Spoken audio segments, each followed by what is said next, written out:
Years దేవుడు ఆలస్యం చేశాడు. ఆ 40 years దేవుడు ఎదురు చూడమని చెప్పాడు. ఈరోజు దేవుడు ఎదురు చూడమని చెప్తున్నాడేమో. అనేక మందిని నడిపించే కాపరిగా దేవుడు నిన్ను దీవించడానికి సిద్ధపరుస్తున్నాడేమో. అనేక మందిని దీవెనకరంగా నడిపించేవానిగా నిన్ను కూడా దేవుడు సిద్ధపరుస్తున్నాడేమో. ఎదురు చూడడానికి ఇష్టపడండి. ఎదురు చూడడం అనే ఒక మాట చెప్పగానే ఎవరు గుర్తొస్తారండి? పిల్లల కోసం ఎదురు చూసిన వాళ్ళు ఎవరు? అబ్రహాము, సారాయ్. ఎన్నేళ్ళు ఎదురు చూశారు తెలుసా? 25 years. దేవుడు వాగ్దానం ఇచ్చాడు, ఆకాశ నక్షత్రాల కన్నా విస్తారముగా నేను నీకు పిల్లల్ని ఇస్తాను, నేను నీ సంతతిని ఆశీర్వదిస్తాను, ఇసుక రేణువుల కంటే విస్తారముగా నీ సంతానం ఉంటారు అని చెప్పినప్పుడు అబ్రహాము ఆకాశం తట్టు చూసి ఒకసారి లెక్క పెట్టు అబ్రహాము ఎన్ని తారలు ఉన్నాయో అంటే, అబ్రహాము బయటకు వచ్చి ఇంటి బయటికి ఎన్ని ఉన్నాయి? 1 2 3 4. అయ్యో ప్రభా, నేను ట్రాక్ మర్చిపోయాను, ఎటు నుంచి లెక్క పెట్టాను మర్చిపోయాను, మళ్ళీ లెక్క పెడతాను. 1 2 3 4 అని లెక్క పెడుతున్నాడు, మర్చిపోతున్నాడు. దేవుడు అన్నాడు, నువ్వు ఎలా అయితే లెక్క పెట్టలేకపోతున్నావో అలా విస్తారంగా నీ సంతతిని దీవిస్తానన్నాడు. నేనైతే అనుకుంటాను ఈరోజు దేవుడు ఇలా చెప్పాడు కాబట్టి రేపు గుడ్ న్యూస్ వచ్చేస్తుంది, ఇంకా నేను హ్యాపీగా గుడ్ న్యూస్ అందరికీ చెప్పేసుకోవచ్చు అని మనం అనుకుంటామండి. కానీ అబ్రహాము 25 ఏళ్ళు ఎదురు చూడాల్సి వచ్చిందండి. He had to wait for 25 years. మన జీవితం సగం అయిపోయిందేమో. 22 years ఎదురు చూడలేము. 25 ఏళ్ళు ఎదురు చూసి దేవుడు అద్భుతాన్ని చేస్తాడని చెప్పి చూస్తున్నప్పుడు అబ్రహాము జీవితంలో నవ్వు కలిగింది. అప్పటి వరకు అబ్రహాము చాలా బారసాలు చేసేవాడేమో. అబ్రహాం తాత కొంచెం మా మనవడికి పేరు పెట్టు, మా వాడికి పేరు పెట్టు అని చెప్పి చాలా మంది వచ్చేవారేమో కదా. అందరినీ చూసినప్పుడు నాకెప్పుడు పిల్లలు పుడతారు, నా సంతతి ఎప్పుడు దీవించబడుతుంది, నేను ఎప్పుడు దీవించబడతాను అని చెప్పి అబ్రహాము డేలా పడిపోయేవాడేమో.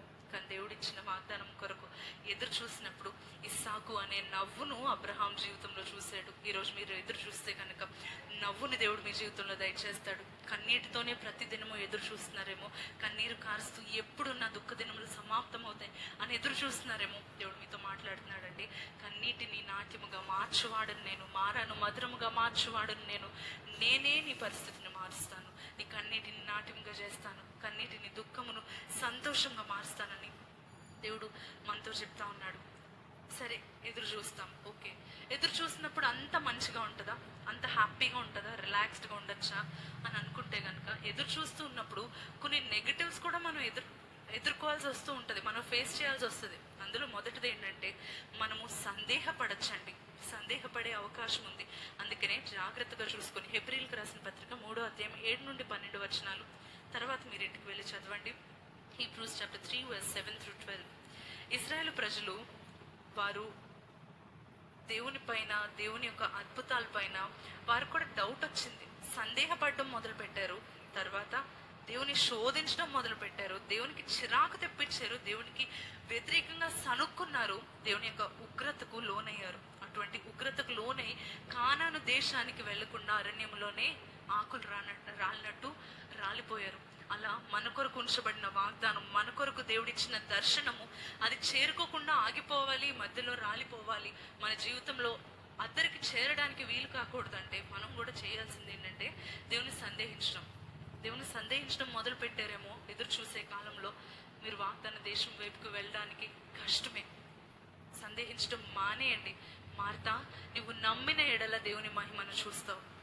మీ పేరుతో మీరు చెప్పుకోండి, శ్రేష్ఠ, నువ్వు నమ్మిన ఎడల దేవుని మహిమను నువ్వు చూస్తావు. మీ పేరుతో మీరు చెప్పుకోండి, నువ్వు నమ్మితే గనక దేవుని మహిమను నేను చూస్తాను, నేను నమ్ముతున్నాను, నా దేవుని మహిమను నేను చూస్తాను. ఈరోజు అనారోగ్యము నా చేయి దాటిపోయిందేమో, ఈరోజు పరిస్థితులు నా చేయి దాటిపోయేమో, ఉద్యోగం వస్తుందనే హోప్ సమాధి అయిపోయిందేమో, కుళ్ళిపోయిందేమో పరిస్థితి, నా వయసు దాటిపోయిందేమో, వివాహం ఎప్పుడు జరుగుతుంది అని ఎదురు చూస్తూ వయసు దాటిపోయిందేమో, నా సమయము ఇంకా రాలేదు, నేను నీ కొరకు అపాయింటెడ్ టైం, నిర్ణీత కాలము నుంచే నన్ను దేవుడు మీతో మాట్లాడుతూ ఉన్నాడు. ఆ కాలంలో దేవుడు మీ కొరకు కార్యం జరిగిస్తాడు. ఆల్సో ఒకటి సందేహపడుతూ ఉండొచ్చు, ప్లాన్ బి కోసం వెంటనే వెళ్ళిపోతాం కదండి. ఈ ట్రైన్ కాకపోతే నెక్స్ట్ టైం ఉంది, ఇంతమంది జనం ఉన్నారంటే మనకు ప్లేస్ ఎక్కడ ఉంటుంది, లేకపోతే ఇంతమంది ఉంటే మన రోగం ఎప్పుడు తగ్గుతుంది, డాక్టర్ మనతో ఎప్పుడు మాట్లాడతాడు, ఇంకేదైనా ఆల్టర్నేటివ్ ఉందా అని మనం చూసుకుంటూ ఉంటాం కదా. ఆ ఆల్టర్నేటివ్ కోసం అబ్రహాం కూడా చూసుకున్నాడు.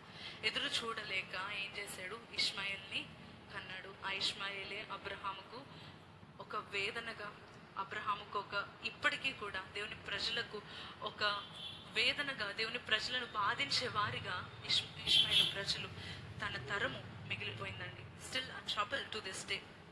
ఆల్సో మనం అనుకుంటూ ఉండొచ్చు, సందేహపడుతూ ఉండొచ్చు, కొన్నిసార్లు ప్లాన్ బి చూసుకుంటూ ఉండొచ్చు, కొన్నిసార్లు అసలు దేవుడు ఉన్నాడా అనే ప్రశ్న రావచ్చు కదా. నిజంగా దేవుడు ఉంటే నాకు ఎందుకు ఈ కష్టం, నిజంగా దేవుడు ఉంటే మనుషులు ఇన్ని అంటున్నా సరే దేవుడు ఎందుకు పట్టించుకోవట్లేదు, నిజంగా దేవుడు ఉంటే దేవుడు సమాధానం ఎందుకు ఇవ్వట్లేదు, ఎప్పుడు కార్యం చేస్తాడు దేవుడు అని చెప్పి దేవుడు లేడు అని అనుకుంటూ ఉండొచ్చేమో. ఆఖరి నిమిషం వరకు ప్రయత్నించండి, ఆఖరి నిమిషం వరకు కూడా విశ్వాసం ఉంచండి. దేవుడు తగ్గిన కాలంలో జవాబునిస్తాడు.